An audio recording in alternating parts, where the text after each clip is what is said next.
Hey everyone, welcome to AI Shortcuts to Work Smarter. I'm your host, Madalyn Skylar.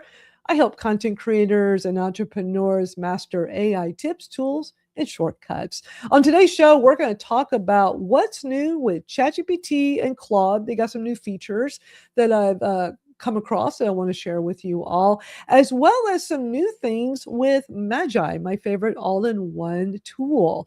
All right, let's just dive right in. I'm going to bring up today's panelists that are hanging out with me. Hey, Jim, Rachel, and Barb. Good to see you all today. Good to see you. Yeah, how's Hola. everybody doing? Good.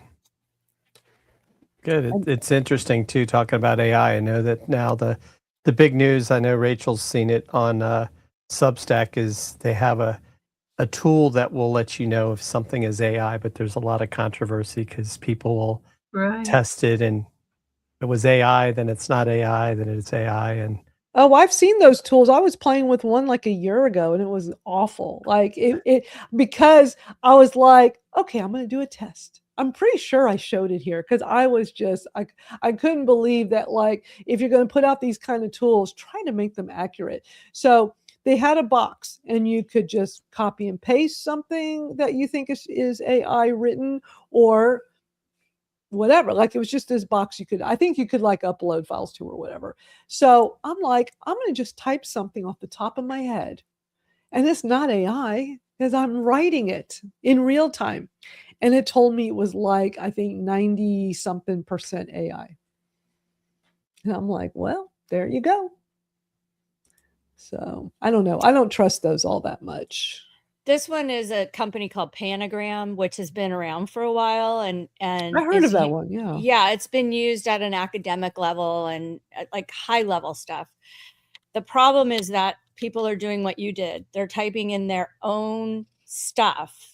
One gal put in a blog post from 2007, clearly before AI existed. Yeah. And it said 100% AI. Oh my God. So, and it's obviously it's not. So there are issues. People are asking me if I'm going to write about it. I'm just watching. I'm eating my popcorn and I'm watching because I think they're going to reverse the decision. That's the direction I'm going. But there's a lot of money involved because every time a scan is run, someone's making money. And so that's what they're looking at, is what are the ethics of this? And also, people are being accused of using AI when they did it, or not being accused when they did. Right. And why are we accusing people also? I think it's a wonderful tool when used ethically and responsibly. So it's a whole other conversation to have. I don't think that, just my final point on AI and writing and using it as a small business person, I think like any tool, there are good sides and bad sides. And a lot of what's happening in right now, like these like data centers and everything that are being built, people are just now understanding the impact that AI might have on them, even if they never use it. And I think that feels like an existential threat, and it's scary. Right. Yeah. We're in interesting times, that's for sure. Yeah, I'm just watching right now. Yeah. It's hard to interpret something that we've only known about for a week or two. Mm-hmm. And a lot of people are leaving Substack because of it. And I think that's a mistake, only because every tool now has AI. Yeah. It's inescapable. Oh, it's everywhere. And even if you're on a tool, sorry, one more point. Even if you're on a site that you don't use their AI, they are still scraping your content, even when you say don't use my content. Right, for sure. Who trusts that? I mean, come on. Yeah, 100%. Yeah. 100%. Yeah, interesting times, that's for sure. And just a reminder, Facebook still won't let me live stream. It's been like, what, 3 months? So oh my God, I'm sharing over there. I can't believe it. Well, I just took Barb's Facebook, where she's live right now, and I just shared it onto my Facebook. So it's just pitiful. And they're using AI to do these things. Like, just everybody needs to be aware. AI is so embedded in everything. Meta has it to the point that for their terms of service and community guidelines, if you're if you discuss topics that are against that or gray area or anything, AI is going and AI is going and checking everything you've ever posted. And a lot of people have, big DM groups, and I wouldn't trust having conversations in DMs if it's something you wouldn't want to be, looked at. I mean, could you imagine Right. like AI is looking at every single thing you put in the DMs, although it's everywhere. I mean, even our Gmail, we hear that, everything we do. Mhm. Yeah, I think too, though, like kind of to Rachel's point, I think I don't get worked up about AI versus non AI, and because it's like if the content is something I enjoy, Right. I'm not gonna like, oh my gosh, I used AI, I'm never gonna read it again. It's like we've gotten into this societal thing of where if somebody does something we don't like, it's like boycott, ban. It doesn't matter, you know, who it is, what it is. I mean, even like here in Georgia, we just had this guy who's running for governor shows up at somebody's restaurant. Oh my gosh, he took a picture with the guy, so you shouldn't go to. It's like, come on, it's like Oh my gosh. it's gotten crazy. Like if we Wow. might as well just stay in our houses and lock our doors and wait for the movie The Purge to come in real life. Right. Oh man. Let's dive into like some of the latest AI stuff I've come across. Oh, Jason's here. He says, I think the tide is really turning against generative AI, so creators have to be very careful. Yeah, Yeah. definitely. Well, and I've seen too, even like because they make it so easy. I know these. I'll just say because I guess technically we're old. These older people that are using, like I think probably the AI from Facebook, and they're creating these, posts with it, and it's like, do you really understand that we know this, or it all looks? It's like Canva in the old days, or maybe still. Everything looks the same. Everybody Mhm. starts to use that same image, same prompt. It's just you're changing the face, and it's like I find that a little boring, actually. I want to see something original, or a real picture, or a real video. Right, right. Yeah, I mean, when I see just a bunch of the AI slop out there, like especially the videos, it's like to me it's such a turnoff if I go to a video and I just, oh, this is just AI generated. I have no interest. And maybe there's good information in there, but to me it's like you ruin it by just let AI do the whole thing for you so you don't have to do a thing. And I'm just not a fan of that. Now, if people are okay with it, that's good. That's great for you. Mhm. But for me personally, I'm just not interested in all of that Right. to consume or to put out myself. So yeah, so Jason says they don't use any photo or video that's generative AI. Yeah, and it's just like a preference thing.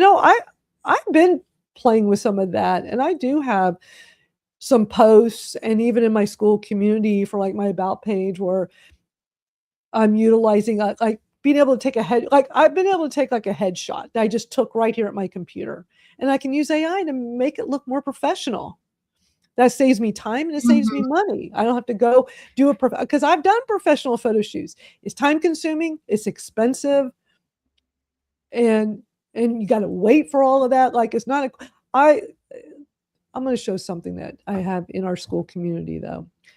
If you're not in our Skool community, be sure to join. So let me show you a post. I actually have it pinned. It's the third one. We this was discussed a while back here. So yeah, back in June 11th. So I had talked about this that week here on our show. So I had come across this TikTok video and they were talking about transforming, just a plain photo into a professional headshot. So I'm literally right here at my desk. This is where I'm sitting right now. I literally pulled out my phone, took a selfie, ran it through. I used this prompt that this person had shared in their TikTok video, put it in the chat GPT, and it gave me this really nice photo, which I would have to spend the time and money to go do professionally. So like, why not just sit at my desk and in 1 minute, I could have that, as my preference. I'm not saying everybody has to go do stuff like that, but I just found this helpful for me. And I thought, like, if the photo looked bad, I would not have used it. But what are y'all thoughts on that? Well, I think you get into the whole debate, right, when we talk about whether it's art, creation, but like, oh, well, you're going to put people that are in the photography business out of work. Yeah. But the flip side of that is, it's the same thing in a lot of fields, right? Things change, things migrate. People get upset if people are using their smartphones instead of a professional camera, but it's like, when is enough, right? Do I really need someone that's going to charge me hundreds or thousands of dollars to get a few pictures that I may use for a few years? Or like I joke with people sometimes, especially realtors, like, oh, that's your picture from 20 years ago because you don't look like that anymore, right? And so I think I respect that people want to be professional photographers, but it doesn't mean that that's the only way you should be able to get a photo, do a photo. And so I don't know what the right answer is. I probably just pissed off a bunch of professional photographers, but the industry is changing. But they're using it too. The the true professional photographers who are making tons of money, and they're friends of mine, so I know it to be true, because ballooning pulls the top photographers around the world, and they're using AI productively, safely, responsibly. But they also, because they are older fellas, they were around when Photoshop came along. And right. Boy, we were just dragged over. Oh, you can't do that with a computer. That's really good. And yet, if you were in a dark room and you were touching up your photos in a dark room, you find it's a whole lot harder to do, but you still do it. Right. You clear back. You can remember back in high school, those days, and you get this professional photography, and they didn't have the tools that we have today. And I mean, this is even folks 5 years ago didn't have those tools, but now it's so fast, we can get it taken care of. And that isn't, is it a commodity? Is it something, is that a person making their living, can make their living at that? Well, there's different levels, just like there was in Photoshop. You could have this piece of software, just use it, for your kids and for school and for your job, and not being, it's just, oh, that looks okay.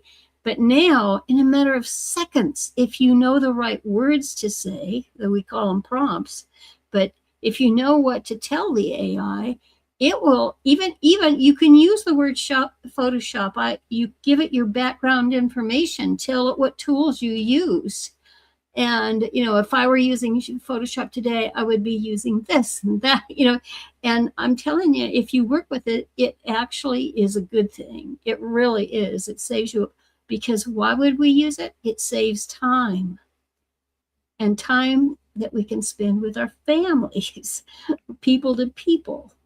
So, there's a trade-off. There's a trade-off with technology. There always has been, but, we have to use it responsibly. And I think whether we admit it or not is up to us, in my humble opinion. How many tools, when you go out there on the internet, how many destinations say, hey, I use Photoshop with this or Corel Draw or something else? They don't. It's just another tool. Right. So I don't think it's fair. The latest, I don't know, I went to LinkedIn to share our live out, share Madalyn's live out, because I wanted to see, I've been getting reports that they're putting up this AI actually slop button. They actually use the word slop Really? on LinkedIn. And I'm like, Wow. Is this a joke or is this for real? And LinkedIn is a business platform. So I don't know, but it's got people shook up all over the world this week.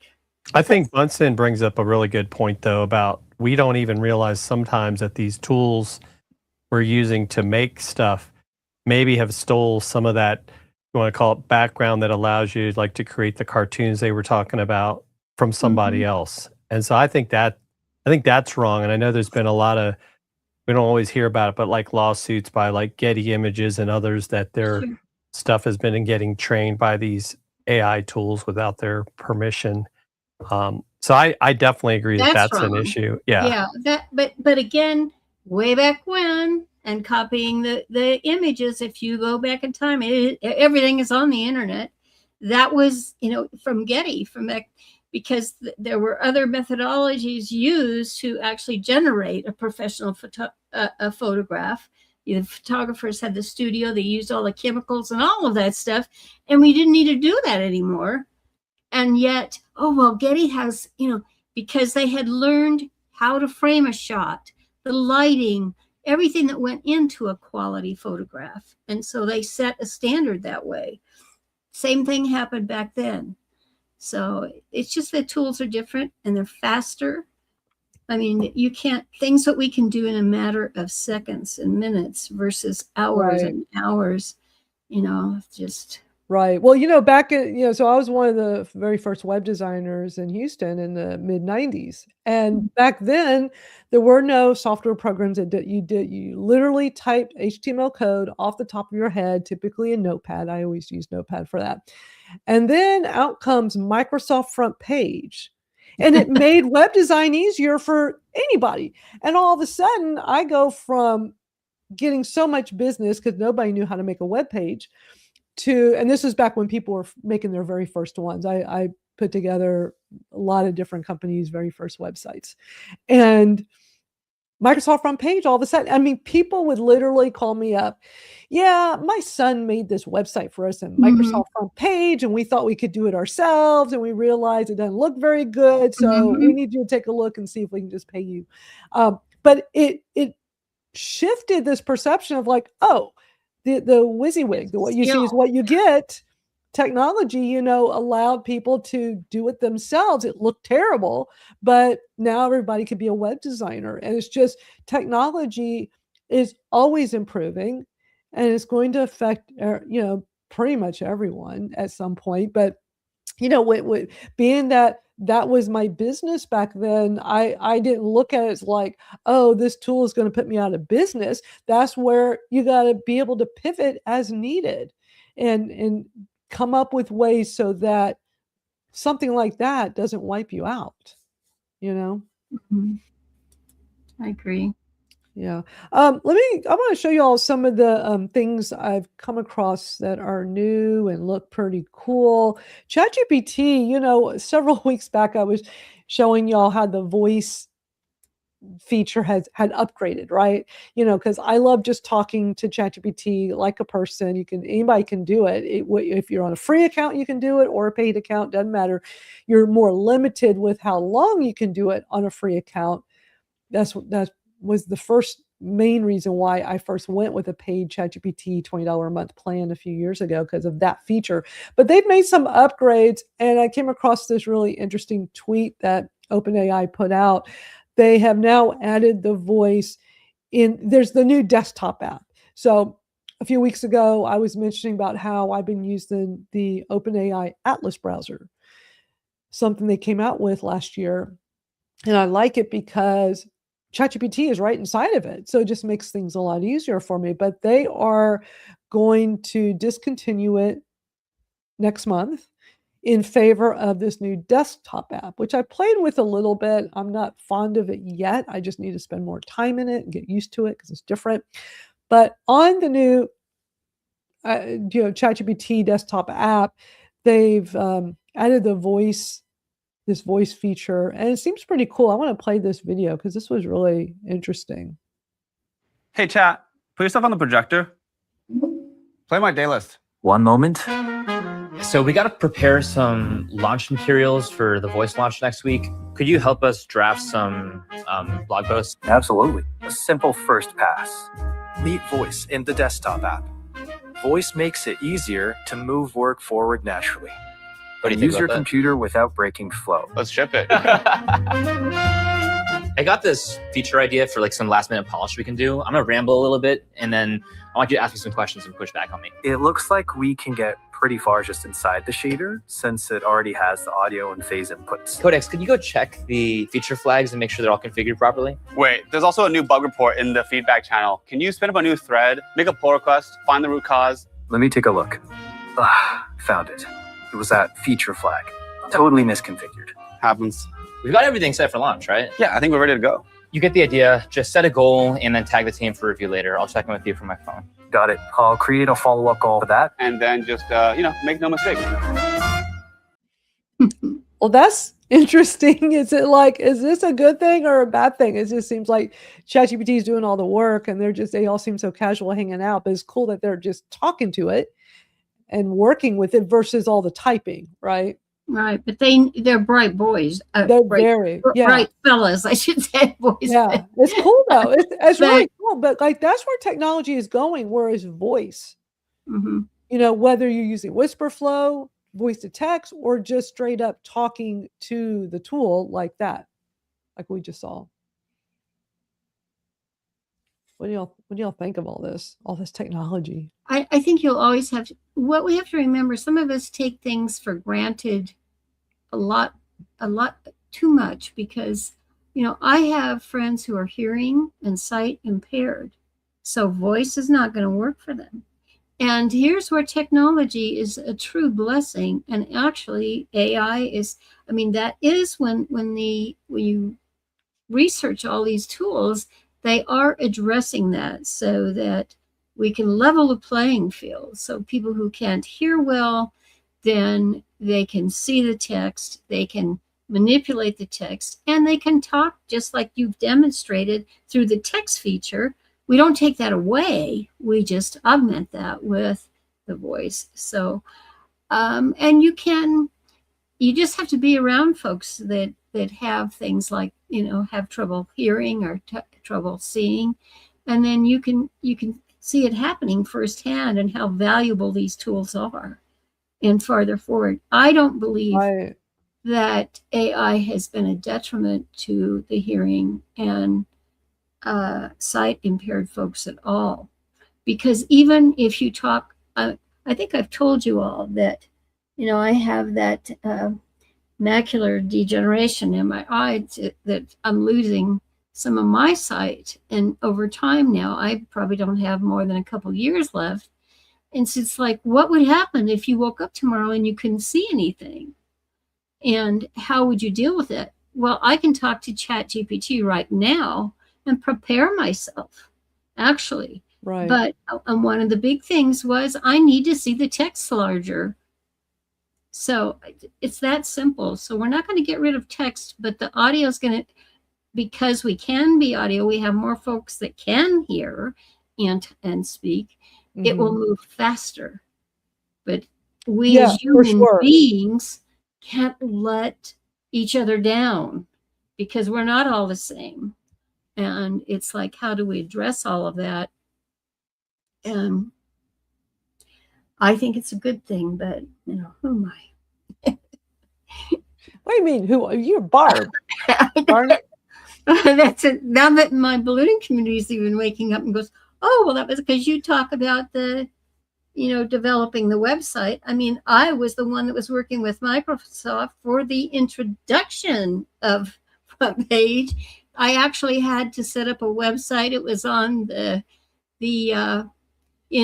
flew to New York and everything for this launch of Front Page, and then I had to go to San Francisco and it's all that kind of stuff. And I went from Notepad to WordPad because it was so intense, Yeah. But it was all about, and literally when I first sat down at the computer, I sold $100,000 in computers and I didn't even know where the on-off button was. Oh my God. I was just so excited about the technology expanding because for me, it first was in the IBM MagCard typewriters, electric typewriters, the electric ones that you could actually, speed up the text back in those days. We have come so far, so fast. We sure have. Go ahead. I'm sorry. In my experience, it's like, well, you're an old lady now, Barb, knowing what you knew then, where you are today. And because when you're younger, your parents don't know anything. Your colleagues don't know anything. It's like, right. It's discovery time. And to be through that revolution, to be, and right front and center with it, with the government as well, with the city government as well as the federal government and the state government, and helping people get started from way back when. Right. And it's then when you see the AI, you have a whole different perspective, because that all the times, everything that happened, remember 60 Minutes and all the cyber. I was in a show on that when we were getting a guy out of Las Vegas when he was attacking all the teachers and online. And we were, the newspapers were all saying, how great it was that we could use that kind of technology then.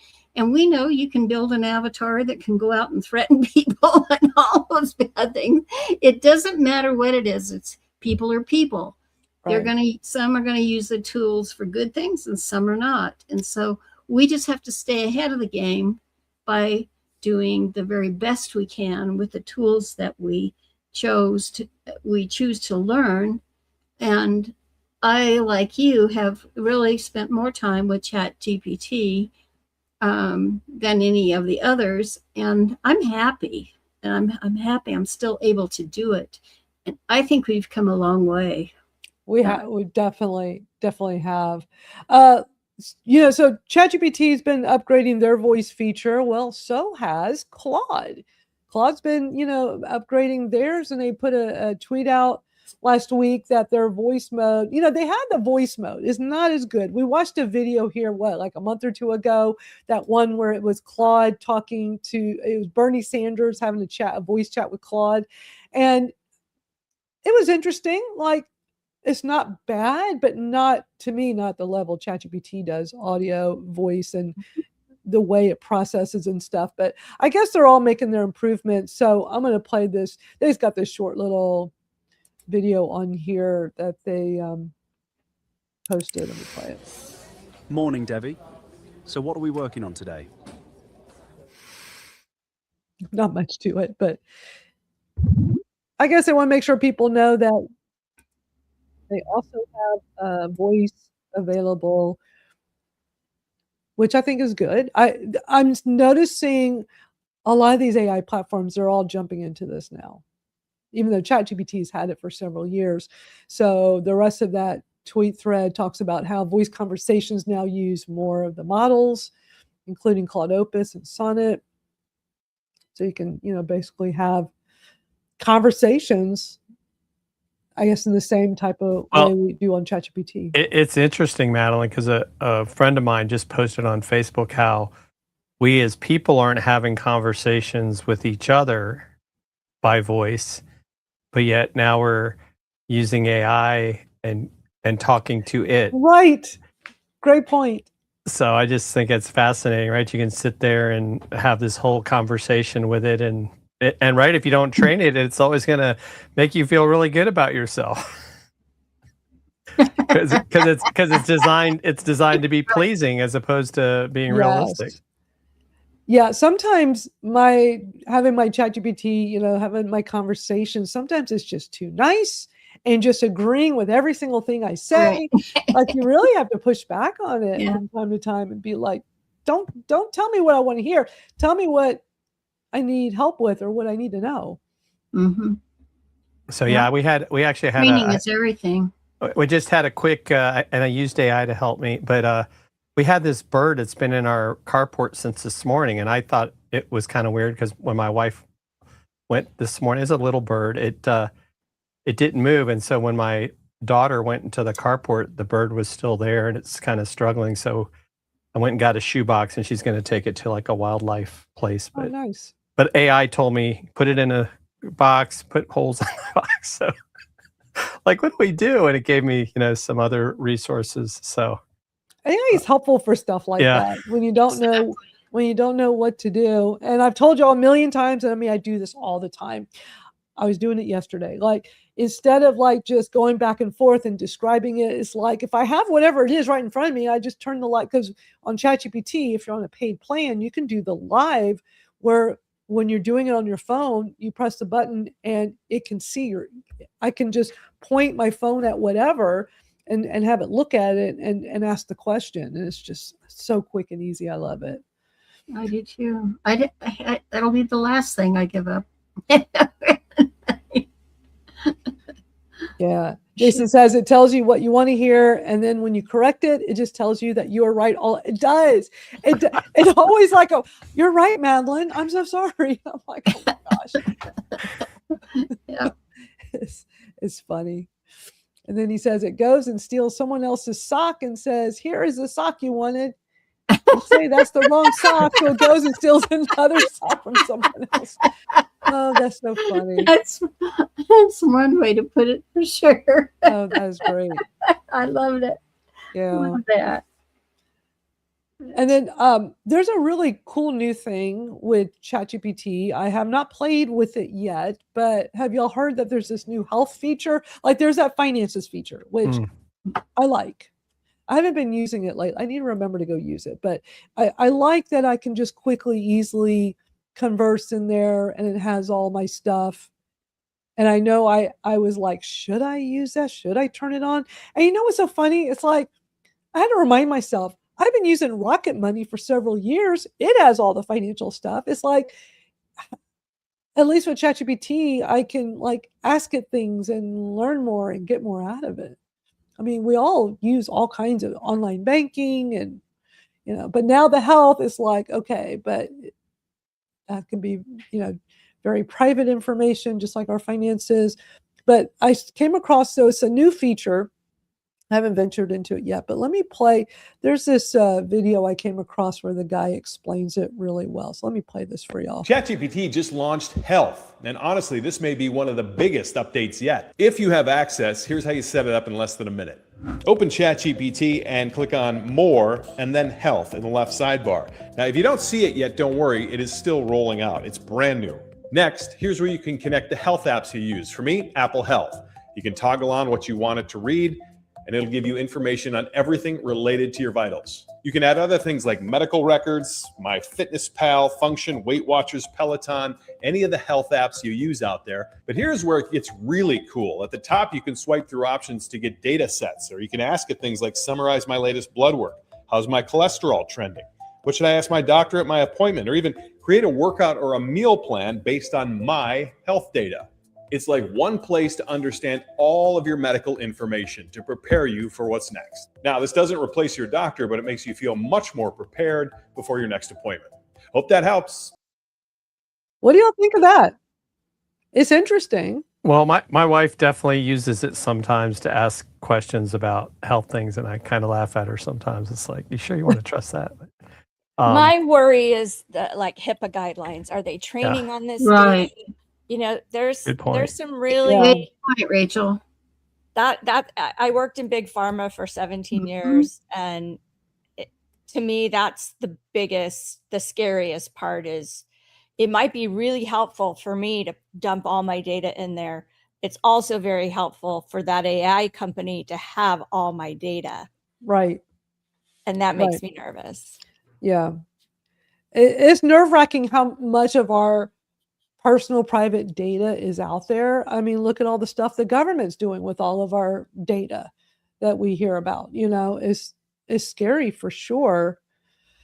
I know. It's tough to I think the scarier thing is, I think as much as we think, oh, they're going to get my data, I think it's been out there all along. We're just becoming more aware of it.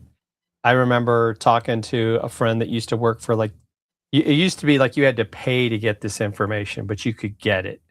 Now it's becoming, easier to find. And I haven't tried it, but I'm sure you could have one of these AI tools go out and do some searches, like find the email for these people that I want to contact in this company. And it's probably, they've put it out there somewhere on the web they didn't realize. Yeah. And so I think, it just goes back to, if you're going to be a part of the electronic world, then you really don't have privacy. I think that's the real truth when it comes down to it. Yeah. So I don't necessarily lose any. And it's even when you think about it, Like, I think what's maybe even more disturbing when it comes to technology and AI is that, and I just shared it on my Facebook earlier this week. I don't know how many people it showed because I shared a YouTube video link, right? Is there are 60,000 cameras in the city of Atlanta. We're the most surveilled city in the country. And this is the headquarters of Flock. If you've heard of Flock cameras. Oh yeah, it's all over. They're everywhere, and they're all over the place. You hear about it. I see videos about it on YouTube. We've had police and other, if you want to call it law enforcement related people, get arrested because maybe they're in a bad relationship and they're tracking. I heard about people. that. Yep. It's so it's like you think of Orwell's 1984. Big Brother's watching everywhere. Yeah. I mean, it's great with the solving crimes and how there was a really interesting show. I don't know if it's still around. Some kind of like what was it called? Where in big cities they have like all the cameras they can access, and it's kind of like this way for them to quickly solve all kinds of crimes, especially murders and stuff. It was really interesting. There was a name for it. I don't remember what it was, but where you got the staff and they just have access to cameras, whether it's through the city plus private businesses, and probably Flock is, becoming a big part of that now. I think it's no surprise to me when I was looking. It's like back in our day, watching a program on television, you had a certain program you watched every week. And then when, for entertainment, and then it's like when 60 Minutes came along, that was pulling all of the current information, what was happening in technology and safety online and all that kind of thing. But that the longest running series is that Law and Order. It has got and that tells you something about people, because it wouldn't be there if they didn't watch it.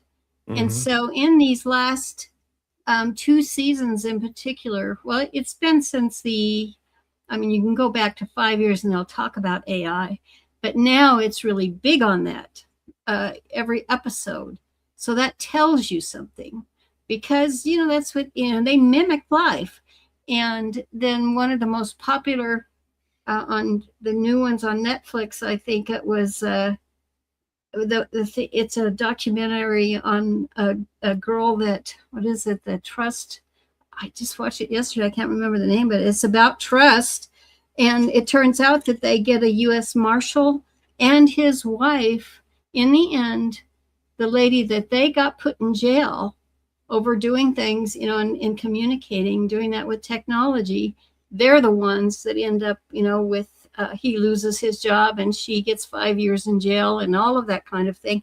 And if those cameras hadn't have been there, out there, just like what you're talking about, Jim, that's how they got them, with all those cameras that are available from one place to another.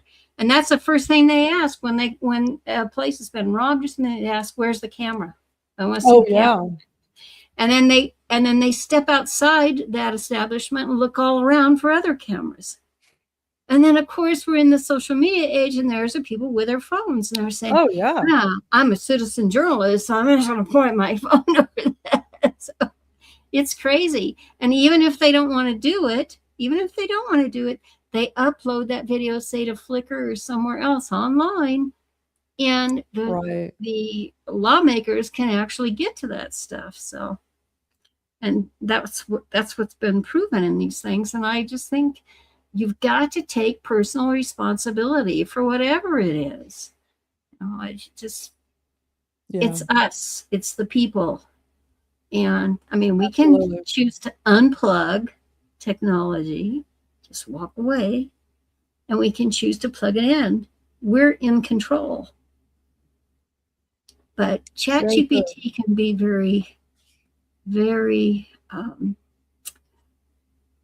addictive from the standpoint that you can have a conversation with it. And like you said, I don't want yes men or yes women all around me, but you train it to do those things too. And so sometimes if you've trained it well and it says, "Well, Barb, think that over again," that's not you talking, is it? ChatGPT is saying to me.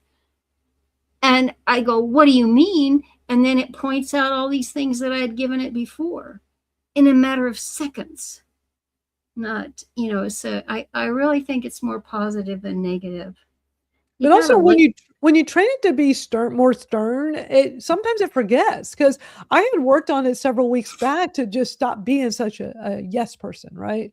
And it like got so much better and was giving me reminders about how much better it was. But then I feel like it's gone back to how it used to be.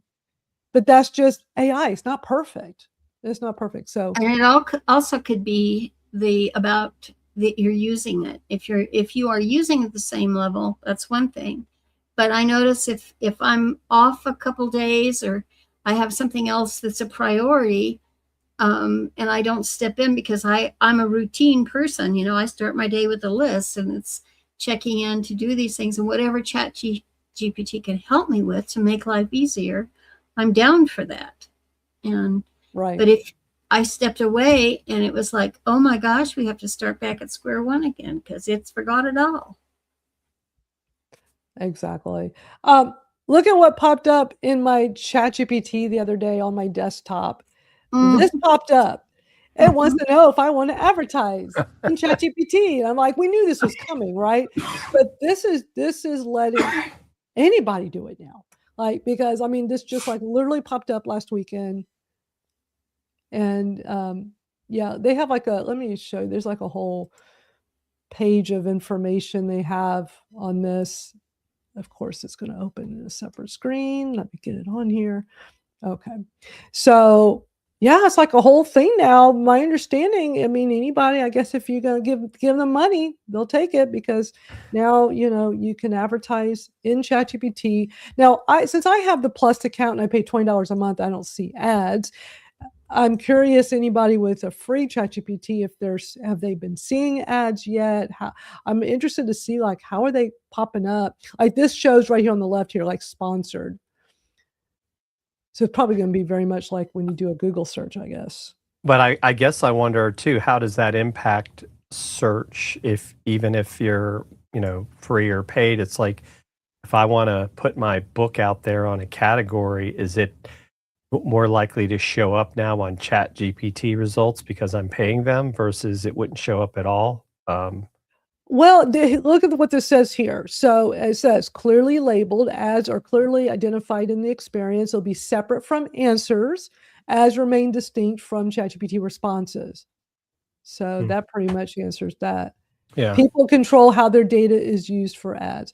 So this is interesting. I just don't know what people are going to think when this starts happening, And well, it kind of goes back to, we don't talk about this a lot with OpenAI, Madalyn, but of all the companies, they're the ones that probably financially is struggling the most to build revenue. And they're in trouble with Apple because they're trying to do this hardware thing that they, supposedly took some of their people, and people may have violated, NDAs. And so, it's interesting, I'll just say, because you don't really know what the outcome's going to be. And I guess technically the government is favoring them over Claude because Claude wasn't willing to, do everything the government wanted them to in regards to the technology. Right. So it's we live in, as Confucius say, we live in interesting times. I think that's a curse. We sure do. Really interesting. The other day, this popped up that Notebook LM is now Gemini Notebook. They changed the name. It's still all the same. It says new name, same great products. I thought that was interesting. So Gemini Notebook is the official name. And they do have, and I'll link this over in my YouTube description later when I put all the links up. They do have a website with, like all the details of this for anybody that normally likes to use Notebook LM. When I was in there, it's exactly the same, just a different name. So not sure why. I get, it is a Gemini. It's part of like the whole Google ecosystem, right? And I always wondered when Notebook LM came out, I'm like, well, it's part of Gemini. Why don't they just call it Gemini Notebook or something like it was a little confusing at first because I don't think people realize it was all part of the Gemini AI, which is Google. I mean, I like Notebook. I think Notebook is a great way to I mean, it is like having all these notebooks. But I guess they finally decided maybe the branding of it was a little confusing or something. Don't know quite for sure what. Yeah, because I guess I think of all of the Google suite of AI tools as Gemini. I mean, even though it was Notebook, I knew that was part of Google, but maybe it just makes it easier for in the bigger scheme as they do more. And I did download it was interesting. We were talking about Atlas, Madalyn, and so I did download the app to my desktop, and I guess you can do it on your Windows computers as well. Because I guess it's the 13th of August is when Atlas is going away. Yeah. I got it on my Mac. It happened so quickly. Like one day, it just pops up, and I'm like, "Whoa!" And it's like telling me that Atlas is going away next month, and they make it sound like you better do this now, kind of thing. So I downloaded it. I played with it a little bit, but it's such a different experience, and I didn't really care for it initially. But it's just I'm going to have to learn to like it if I want to get, I guess, the same kind of experience I was getting with it just being in the browser. Because I just love how when you're using the Atlas browser, and it's free, it's just part of OpenAI, that there's a button at the top right to open ChatGPT, and it can see it can see anything on your screen, and that's what's been so valuable to me. Yeah. It's like you don't have to go copy and paste something or put the URL in and hope it can read the URL. Sometimes it does, sometimes it doesn't. It just made, for me personally, the experience so much better and seamless. And I've gotten so used to it now that I've been forcing myself to use Chrome. Like I'm in Chrome right now. I've been forcing myself for the last several weeks. Like, don't even open Atlas. Just use Chrome because I need to get out of that habit. Yeah. I went from slowly, because I remember, Jim, it started with you. I remember when the Atlas browser came out and I wasn't sure if I wanted to use it. I remember you were talking about it and you liked it. And I'm like, all right, I got to check this out. And when I saw how cool it was integrated with ChatGPT, I noticed I was using it more and Chrome less. I got to a point where I was kind of doing 50-50. I'd be like, why do I have two separate browsers open? Right. And so I'm like, I don't need to use Chrome anymore. Let me just do, but then you're so like, well, StreamYard, I know StreamYard works with Atlas, but I'm like, but what if I'm hosting and something messes up? Right. So what I would do is I'd use Atlas for everything, but not StreamYard live streams, or just certain little things like, I don't want to take a chance in case, but you explained to me that Atlas is a Chromium browser. So technically it's Chrome, right? Right. With, however they do all that backend stuff. But now that I'm so used to it, I wasn't even using Chrome at all. I kept waiting for it to come out on Windows because I have a computer upstairs that's an actual Windows laptop. I was like, oh, it'd be nice to use Atlas on that. And so, but at least this new app, if we want to call it, will work on Windows. So maybe I'll start playing with that a little bit more. Of course, Microsoft's always trying to get me to use Copilot. Yeah. Before I show you all some new things at Magi, I came across a really cool video I want to play talking about, a lot of people still struggle. Should they use Claude? Should they use ChatGPT? And there's no right or wrong answer. Use what works for you. Use both if you want. I use ChatGPT natively, chatgpt.com. I pay my $20 a month and I'm as happy as can be with all the native features. And then when I want to use Claude, I do it in Magi, which we're going to get to in a moment, my favorite all-in-one AI tool. But I don't just get Claude, I get everything like Gemini, Grok, Perplexity, plus all the image and video generators. I mean, everything's in there. But I thought this short video, but I thought she explains this really well. It depends on the problem that I'm trying to solve, and that's the tool that I'll go to. But I will tell you, Claude is really amazing. Better than Chat? It's not better than Chat. They're better at solving different things, right? So Claude is better at writing. Claude is better at being an agent. So there are definitely things that Claude is better at. ChatGPT has better memory than Claude has. So there's things that ChatGPT is better at. ChatGPT's images are better than Claude's. So different use cases for each one, but it's about the problems that we're trying to solve. It depends on the problem that I'm. So I thought she really explained that well. And I know people are still sometimes talking about like which one should they use. I just remember when Claude came out years ago. So I started with ChatGPT, then Magi comes out not too long after, and I've been with Magi ever since. And when Magi first started, it was just ChatGPT. And then as these other LLMs came out, I remember when Dustin added Claude. I'm like, oh, what's this new Claude? And what was so cool is that, well, it's an all-in-one tool, so I could play with both.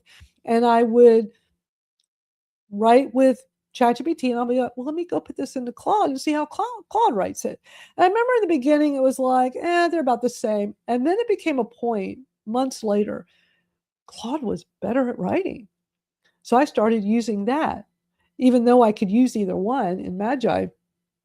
And then it got to the point where I started favoring ChatGPT again. And it's just always been this back and forth with me. But I really did a lot of experimenting once again, because this has been for years now, like 3 years now, with these have been out.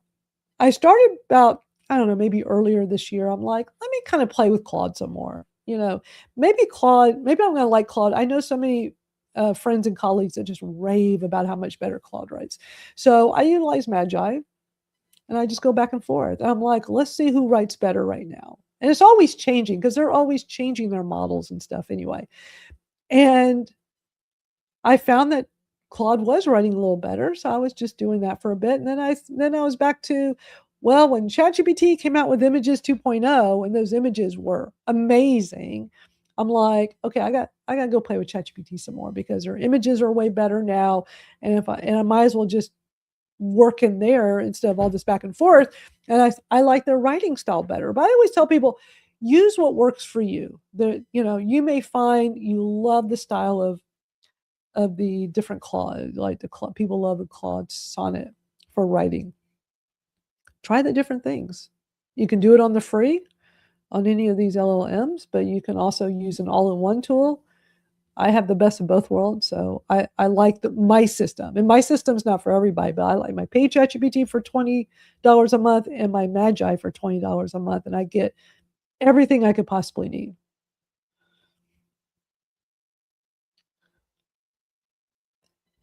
Yeah, I think that makes a lot of sense. I mean, I think, that's the other danger, and that's why I think Magi is so, such a great tool to have, is you get all these offers like, oh, get this, get that, and Dustin does such a great job of upgrading to the newest model if it makes sense, right? Because he didn't do Fable, right? He's like, hey, we don't need Fable on Magi. I think that made a lot of sense. And I think too, it's that whole always, I guess it's like us as tech people, right? Always wanting to be doing the latest and greatest. It's like, do you really need Fable? Are you doing something that's so high powered that you got to use Fable? Like, what is it gonna? It's probably a very small handful that need it. And I don't even know if it's a need or a want when it comes to that, because I think we're still, and like we've all talked about, we're still trying to figure out like, well, what is it I wanted to do for me?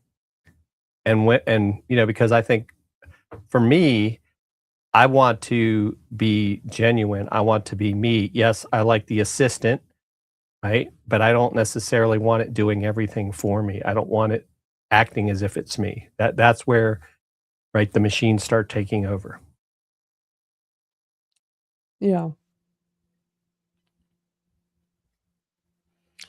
Yep, I hear you on that.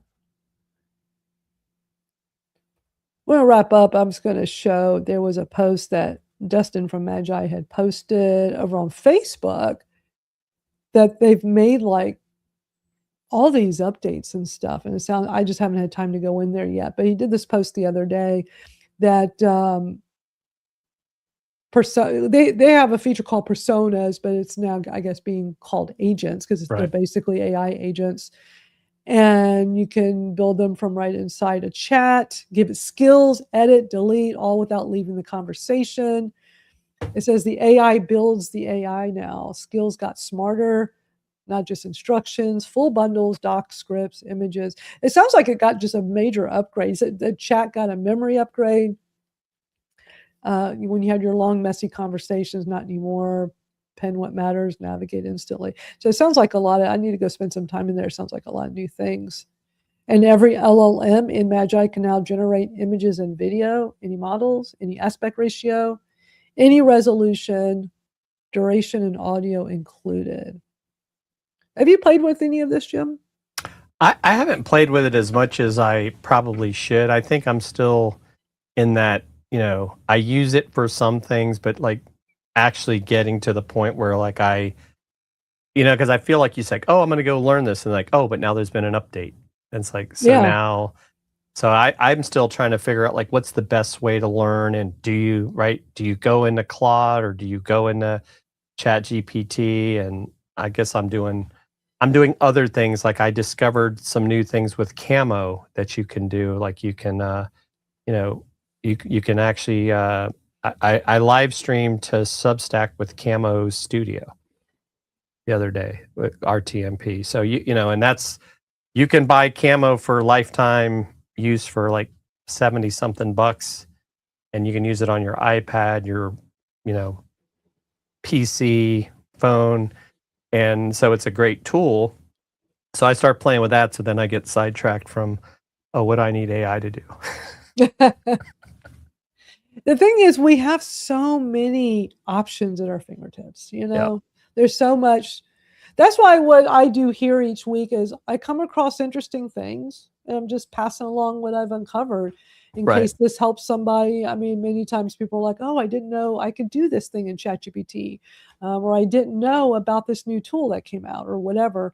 I just come across interesting things and, just want to make sure people are aware of it, plus have a conversation around it, because I'm always learning from everyone. I'm not like,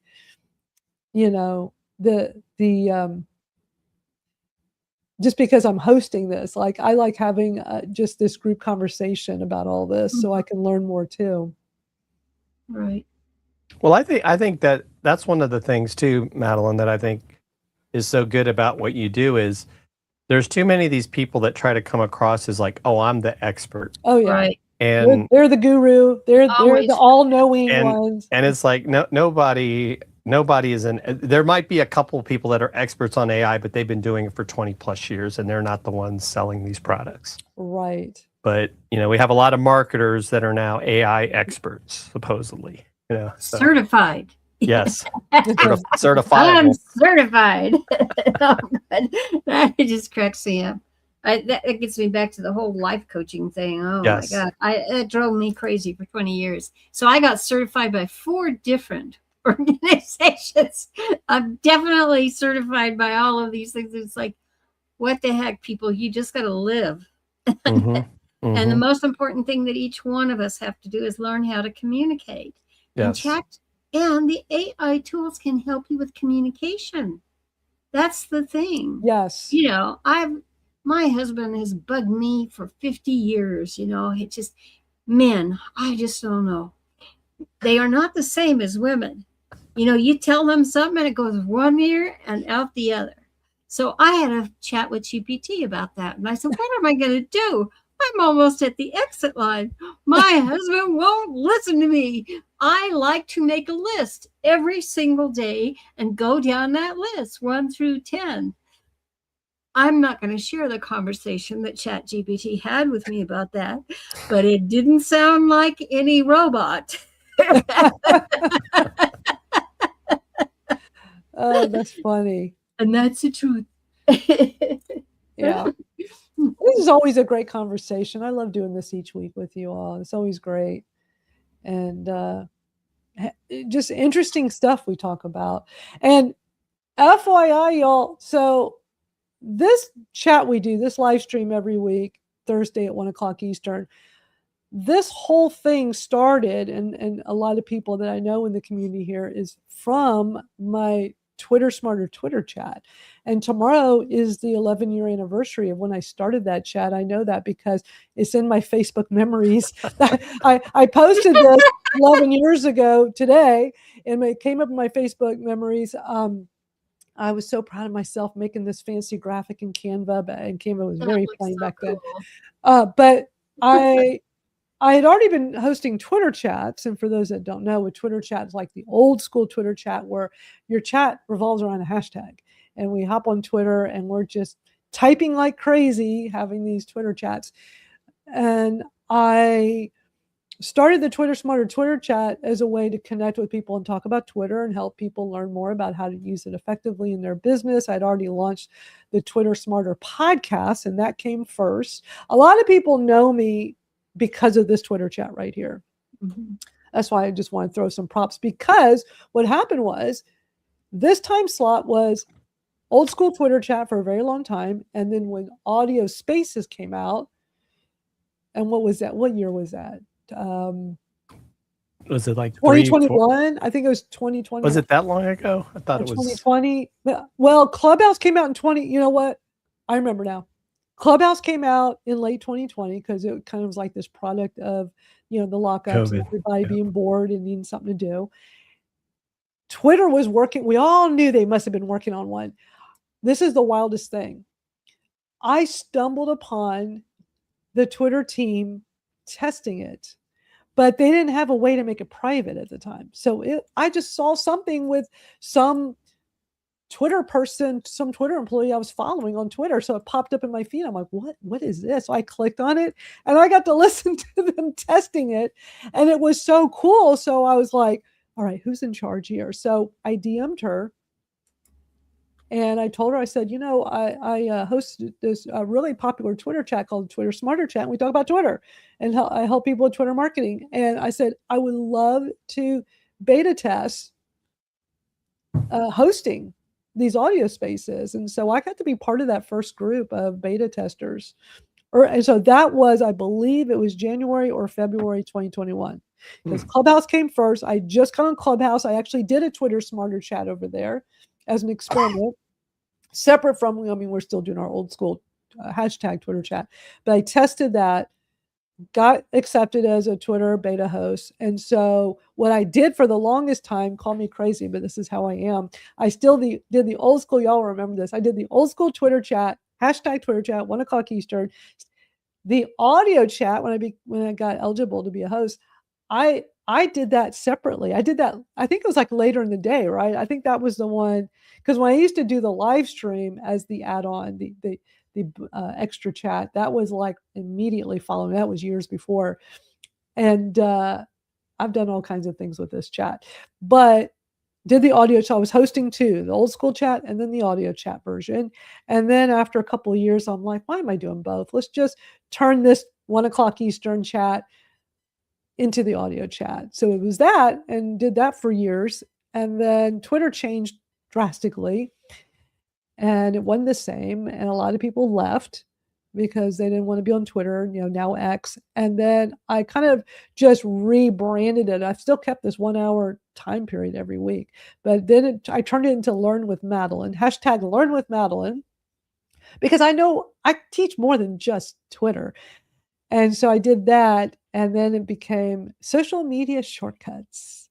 And then it's like, but I like all this AI stuff too. And I kept talking about AI here. So I'm like, let's reframe it to social media and AI shortcuts. And then y'all probably remember, like, my progression last year was like, I started talking more and more about it. We just found AI just so exciting and talking about it more and more.